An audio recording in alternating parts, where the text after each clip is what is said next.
Chapter 33. Broken Connections. Marcus returned to the modern world with tactical knowledge from the Defenders fresh in his mind, but his focus had to shift immediately to managing his deteriorating job situation at Presley Guns. The confrontation with Alex over his weapon components had left him in a precarious position that required careful navigation. Irene looked distant and broken in spirit when Marcus arrived at work. Her earlier progress seemed to have vanished overnight, replaced by the defensive isolation he'd seen when they first met. She avoided eye contact and responded to questions with minimal words, as if Alex's harassment had shattered something fundamental in her recovery. Marcus felt responsible for her setback. His attempts to defend her had backfired, making her situation worse instead of better. The guilt weighed on him as he tried to focus on demonstrating renewed professionalism to Mr. Presley. During his lunch break, Marcus practiced assembling and disassembling his rifle prototype using the basic components. The real weapon would have to wait for Tamir's skilled hands in Valdris, but understanding the mechanical principles was crucial for providing proper specifications. The firing mechanism required precise timing between trigger pull hammer strike and ammunition feed. Marcus worked through each step, methodically identifying potential failure points and design improvements that could increase reliability under combat conditions. Educational purposes had been his explanation to management, and he tried to maintain that pretense even while building practical knowledge that could determine survival in another world. When Irene approached his workstation at the end of the day, Marcus felt surprised and hopeful. She carried 2 cups of coffee and had made obvious effort to appear composed. Marcus, can we talk for a minute? Of course. I've been worried about you. They found a quiet area away from other employees where they could speak privately. Irene seemed to struggle with where to begin. I wanted to thank you for trying to help yesterday, and to apologize for how I've been acting today. You don't need to apologize for anything. Alex was completely out of line. Maybe, but getting involved just made things worse for both of us. Alex has been spreading stories about us, suggesting there's something inappropriate going on. Marcus felt anger rising, but tried to maintain calm. What kind of stories? That you're only defending me because something going on between us. That I'm manipulating you somehow. That we're both unstable and dangerous. That's ridiculous. Is it, though? I've been thinking about our interactions, and maybe Alex has a point about boundaries and professional behavior. Irene looked at him with painful directness. Marcus felt the conversation moving in a dangerous direction. Irene, you don't have to isolate yourself because Alex is spreading lies. I thought about it. Why don't we test it? She said, but her tone wasn't hostile, more like someone testing boundaries. Before Marcus could respond, she continued with sudden decisiveness. Come on. Bowling. No drinks. 1 hour. Marcus felt caught off guard by the abrupt invitation. What? Sunday. I'm asking you out on a date, despite everything Alex says, despite all the complications.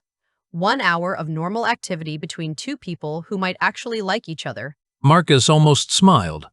The directness was refreshing after days of workplace tension and interpersonal drama. Okay, Sunday then. As they talked, Marcus noticed Alex approaching from across the workspace. Something about his casual positioning and obvious attention to their conversation raised alarm bells. Looking more carefully, Marcus saw that Alex's phone was positioned in his hand in a way that suggested recording. The device was angled toward them, and Alex was making no effort to appear engaged in any other activity. Irene, don't look, but I think Alex is recording our conversation. Marcus said quietly. Irene's expression hardened immediately. The vulnerable openness she'd been showing vanished, replaced by defensive anger. Of course he is, because apparently having a normal conversation with a coworker is somehow evidence of professional misconduct. She stood up abruptly, her voice rising slightly. This is exactly why I can't trust anyone in this place. Every word, every gesture, every attempt at human connection gets twisted into ammunition for workplace politics. Marcus tried to calm her down. Irene, let's not give him what he wants.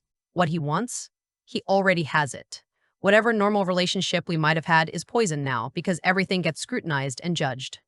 She grabbed her coffee cup and walked away, leaving Marcus sitting alone while Alex continued his obvious surveillance.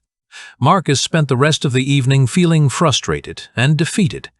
Every attempt to maintain normal relationships was being undermined by Alex's systematic campaign of harassment and documentation. But more troubling was the realization that his dual-world existence made genuine connections almost impossible. Even if Alex hadn't been creating problems, how could Marcus build authentic relationships when half his life had to remain secret? That night, Marcus practiced disassembling and reassembling his rifle components with obsessive precision. The mechanical tasks helped quiet his racing mind while building skills that could matter more than workplace drama.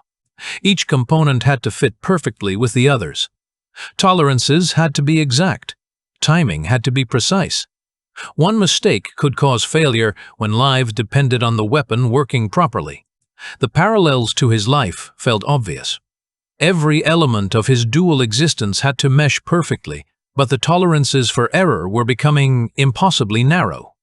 One mistake in either world could cascade into catastrophic failure. His phone buzzed with a text from Tyler asking if he wanted to hang out. Marcus almost declined, but realized he needed some connection to normal life before his isolation became complete. Sure, come over. I'll order pizza. Tyler arrived an hour later with energy drinks and a new video game that promised to be mindlessly entertaining. Dude, I want to ask you something. Sure, Tyler. I am thinking about freezing school. I am capturing 2 times more in daytime, and last month I earned nearly 5K. That's amazing. Right. For a few hours, Marcus allowed himself to relax into the familiar comfort of teenage friendship. They played games, argued about movie plots, and laughed at ridiculous internet videos. The normalcy felt foreign after weeks of cosmic responsibility and interpersonal drama. But even during moments of laughter, Marcus found himself thinking about Valdris. 2 weeks until Malachar's army arrived. Thousands of lives depending on preparations that were still inadequate. Guerrilla operations that had never been tested. Political coordination that could collapse at any moment. Earth to Marcus. You disappeared again. Sorry, just tired. It's more than tired. You've been distracted, secretive, stressed about things you won't talk about. What's really going on? Marcus looked at his best friend and felt the weight of lies and omissions that had become central to their relationship. Tyler deserved honesty, but the truth was impossible to explain.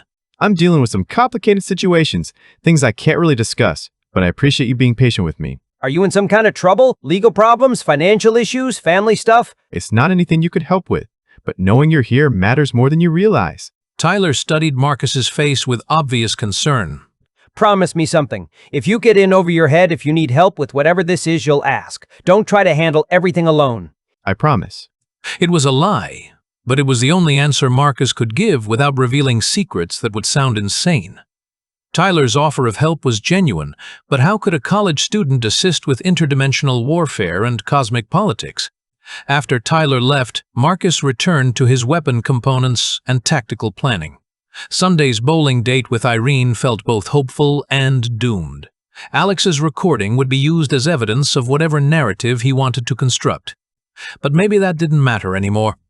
Marcus's job security was already compromised, his real-world relationships were strained by necessary secrecy, and his dual existence was becoming unsustainable. Perhaps the time for trying to maintain normal life was ending. Perhaps he needed to accept that cosmic responsibilities required sacrificing ordinary connections and conventional stability. Standing in his apartment, surrounded by rifle components and tactical manuals, Marcus felt the familiar isolation that had become his constant companion. The price of saving worlds was becoming clearer every day. The question was whether Alex's interference would poison that opportunity before it had a chance to develop into something real. Marcus packed away his weapon components and tried to imagine a future where bowling dates mattered more than siege preparations. The fantasy felt beautiful and impossible in equal measure.